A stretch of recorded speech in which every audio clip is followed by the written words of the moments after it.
Assalamualaikum warahmatullahi wabarakatuh. Bismillah, alhamdulillah, wassalatu wassalamu ala sayyidina Muhammad ibni Abdillah wa ala alihi wa sahbihi wa mawala, amma ba'du. Anak-anakku kelas 12 MM1, alhamdulillah birahmatillah bertemu lagi dengan Pak Ubay dengan mata pelajaran pendidikan agama Islam. Mudah-mudahan semuanya anak-anakku kelas 12 MM1 selalu diberikan kesehatan oleh Allah Subhanahu wa Ta'ala. Amin amin ya rabbal alamin. Pada kesempatan ini Pak Ubay akan melanjutkan materi tentang perilaku orang yang iman kepada hari akhir. Kira-kira cirinya seperti apa saja?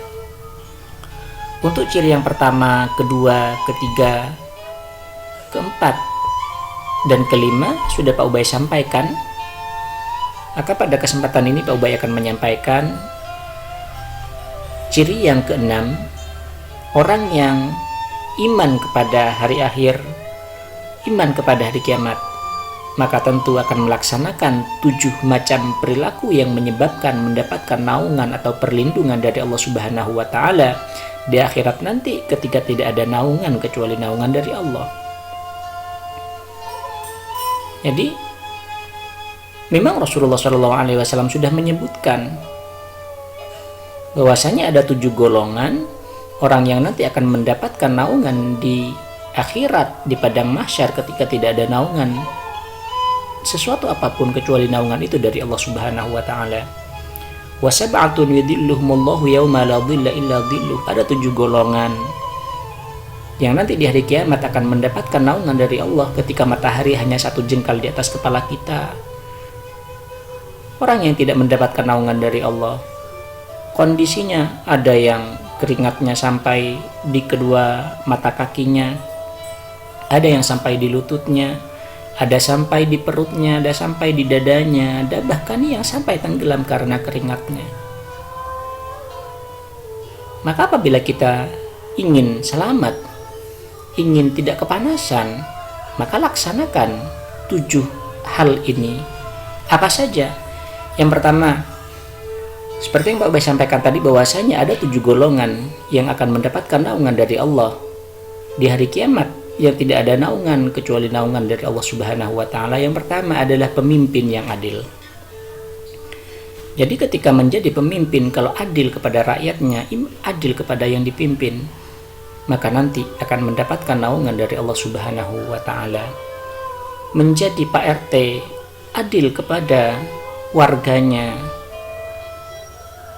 tidak zalim kepada warganya, itu nanti jaminannya akan mendapatkan naungan di hadapan Allah Subhanahu wa Ta'ala. Menjadi Pak Lurah, menjadi wali kota, menjadi gubernur, bahkan menjadi presiden sekalipun, apabila adil, maka balasannya di hadapan Allah nanti luar biasa, akan mendapatkan naungan yang tidak satu orang pun bisa memberikan naungan kecuali Allah Subhanahu wa Ta'ala. Oh, saya ini orang biasa Pak, tidak mungkin jadi pemimpin. Maka Rasul juga mengatakan, kullukum ra'in wa kullukum mas'uluna an ra'iyatih. Setiap kalian ini adalah pemimpin. Laki-laki adalah pemimpin bagi istri dan anaknya. Maka tidak ada alasan untuk tidak dikatakan pemimpin. Oh, saya seorang perempuan Pak, siapa yang akan saya pimpin? Maka perempuan menjadi pemimpin untuk anak-anaknya. Yang merasa menjadi anak, saya ini anak, tidak bisa menjadi pemimpin, maka anak menjadi pemimpin untuk diri sendirinya, bagi anggota tubuhnya, tangannya, kakinya, karena nanti akan diminta pertanggungjawabannya di hadapan Allah Subhanahu wa Ta'ala.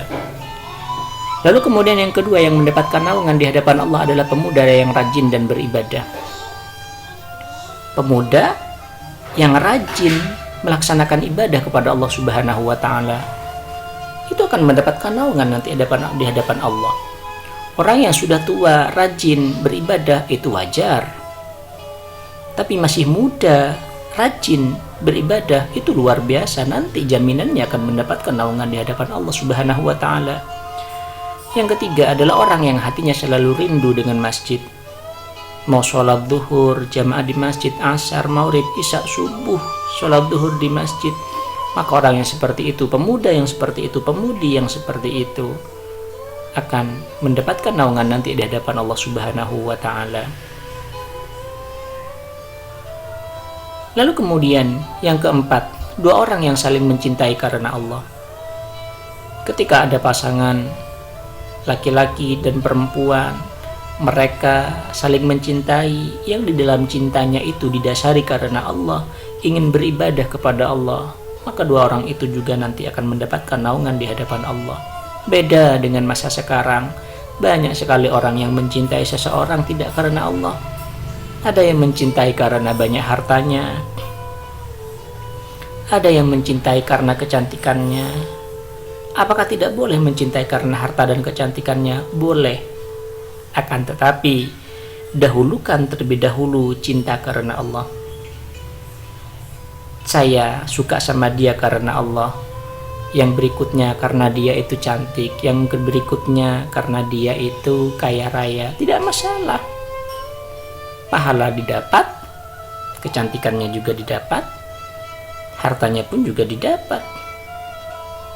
Lalu kemudian anakku yang kelima adalah seorang laki-laki yang diajak berzina oleh wanita bangsawan dan cantik, kemudian menolaknya sambil berkata, sesungguhnya saya tidak takut kepada Allah, sesungguhnya saya takut kepada Allah. Jadi ada seorang perempuan yang cantik, seksi, mengajak seorang laki-laki untuk berzina. Laki-laki itu mengatakan, tidak, saya tidak mau, saya takut kepada Allah. Misalnya diajak seorang artis yang cantik yang lagi ngetop sekarang, diajak berzina sama Andin misalnya, tidak mau, alasannya takut kepada Allah. Maka orang tersebut nanti akan mendapatkan naungan di hadapan Allah Subhanahu wa Ta'ala.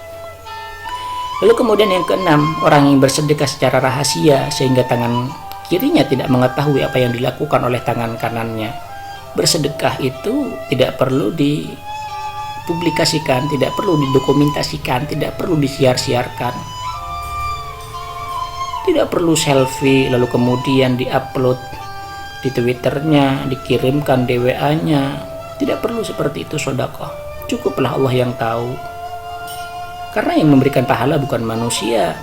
Manusia hanya memberikan pujian sesaat saja, bahkan tidak sedikit yang mencibirnya. Lalu kemudian yang ketujuh, orang yang mengingat Allah ketika sendirian sehingga mencucurkan air matanya, mengalirkan air matanya. Di tengah malam bangun melaksanakan sholat tahajud, nangis di hadapan Allah, ya Allah, saya begitu banyak dosa, ya Allah, ampuni dosa-dosa kami, ya Allah, menangis kepada Allah. Maka orang seperti itu nanti akan mendapatkan naungan di hadapan Allah ketika tidak ada naungan dari siapapun kecuali naungan dari Allah Subhanahu wa Ta'ala.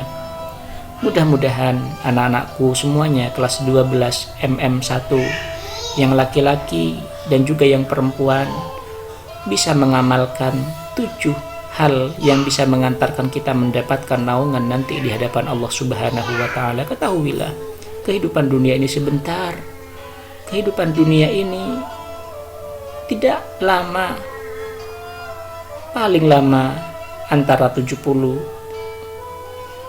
ada yang 75, bahkan juga ada yang 80. Akan tetapi kehidupan nanti di akhirat selama-lamanya tidak akan pernah mengenal waktu, tidak akan pernah mengenal bulan, tahun, abad, bahkan tidak pernah lekang oleh waktu. Anak-anakku yang dirahmati Allah Subhanahu wa Ta'ala, mungkin ini saja yang dapat Pak Ubay sampaikan.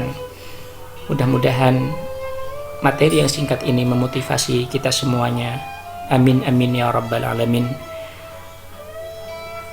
Kurang lebihnya mohon maaf yang sebesar-besarnya. Hadanallahu wa iyyakum ala siratikal mustaqim. Assalamualaikum warahmatullahi wabarakatuh.